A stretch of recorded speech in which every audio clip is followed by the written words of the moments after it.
Lok Sabha committee में? नीति आयोग एक महत्वपूर्ण संस्था है जो देश के समावेशी विकास का मानक तय करता है। राज्य अपने हित के बारे में अपने सामाजिक और आर्थिक सवालों को मजबूती के साथ रखता है। तो नीति आयोग की बैठक में बिहार में के माननीय उप मुख्यमंत्री द्वय और बिहार को ये गौरव प्राप्त है कि जनता दल यू के पूर्व राष्ट्रीय अध्यक्ष माननीय ललन सिंह जी नीति आयोग की बैठक में भाग लेंगे, हमारे वरीय पदाधिकारी भाग लेंगे।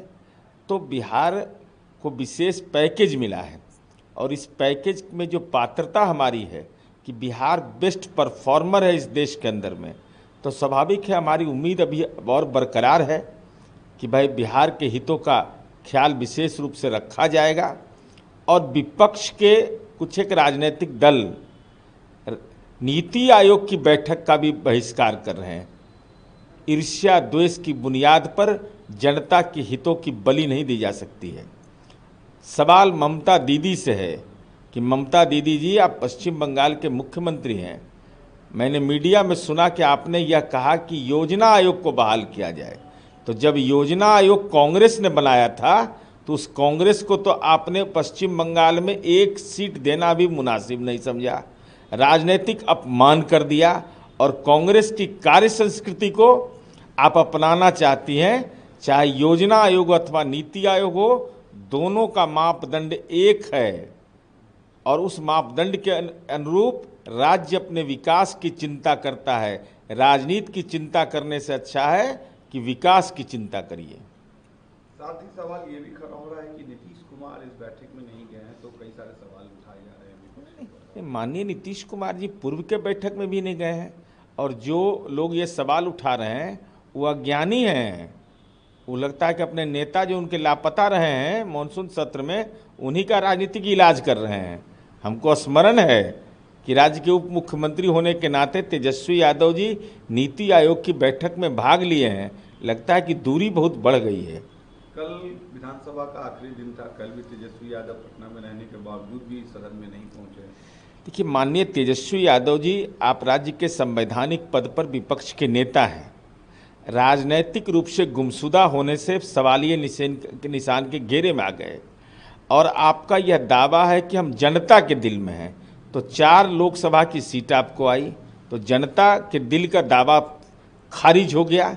सवाल यह उठता है कि ये बताने में क्या परेशानी है कि आप लंदन स्कूल ऑफ इकोनॉमिक्स में लेक्चर दे रहे थे, या आप मिलिट्री अस्पताल में इलाज करा रहे थे, या राष्ट्रीय सुरक्षा के लिए ट्रेनिंग ले रहे थे, या मैनेजमेंट की कहीं पढ़ाई कर रहे थे, पॉलिटिकल मैनेजमेंट की पढ़ाई कर रहे थे। आकाश में थे, पाताल में थे, थाईलैंड में थे, अमेरिका में थे, इंग्लैंड में थे, कहाँ थे?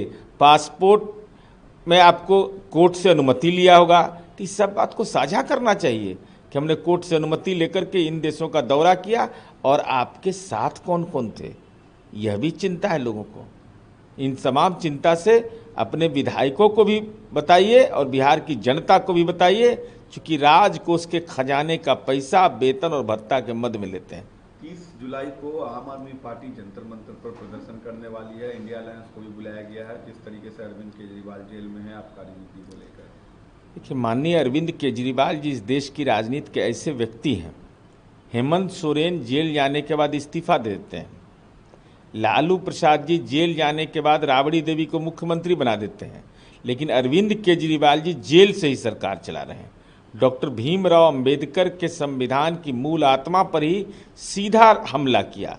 अब ऐसे लोगों के साथ इंडी गठबंधन के लोग अगर शामिल होंगे तो यह तो मानक तय हो जाएगा कि आप भी जेल से रह करके सरकार चलाने की योजना बना रहे हैं।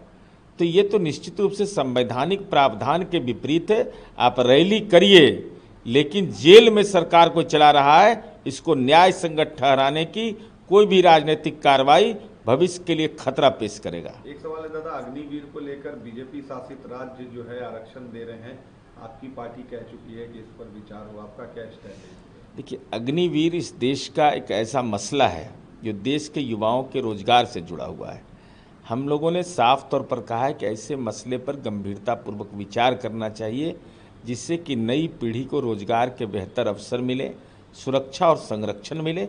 और हमारी उम्मीद है इस विकसित भारत को बनाना, पुरुषार्थ वाले भारत को बनाना, इसमें देश के सैन्य बल का योगदान है। तो हम जो कहे हैं तो जरूर विचार होगा।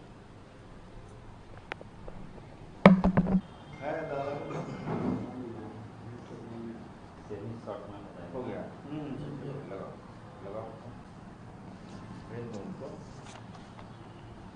तो भेज देते हो अपन नंबर, बस कहने की तो ई नंबर का अलग टाइम लग जाता है। बात हुआ था अजीत सिंह से,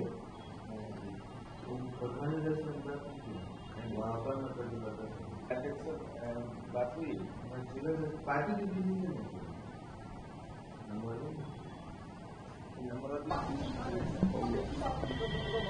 चलिए आइए ना।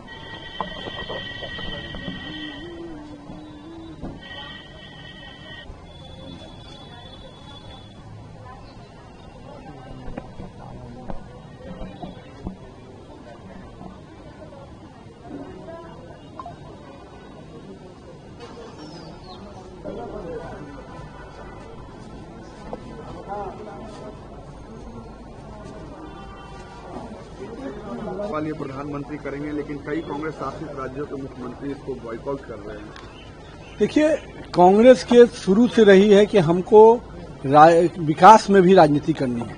आज विकास की बैठक है। नीति आयोग किसी सरकार के खाली बीजेपी का स्ट्रक्चर नहीं है। सभी पार्टी के लोगों को राज्य और देश का विषय, उनको इससे मतलब ही नहीं है। नीति आयोग जब बैठक करती तो हर राज्यों के विकास का मॉडल तय करती है। फेडरल स्ट्रक्चर है। हम लोग भी विपक्ष में रहे हैं, हम लोगों ने भी नीति आयोग को हमेशा अपना जो रिकमेंडेशन रहा है, लेकिन क्या है कि विपक्ष में बैठ नहीं सकते, इनको बेचैनी हो गई है। आज बड़े बड़े राज्य के में सरकार है, क्या वो नहीं चाहते कि उस सरकार के माध्यम से राज्य की जनता का विकास हो?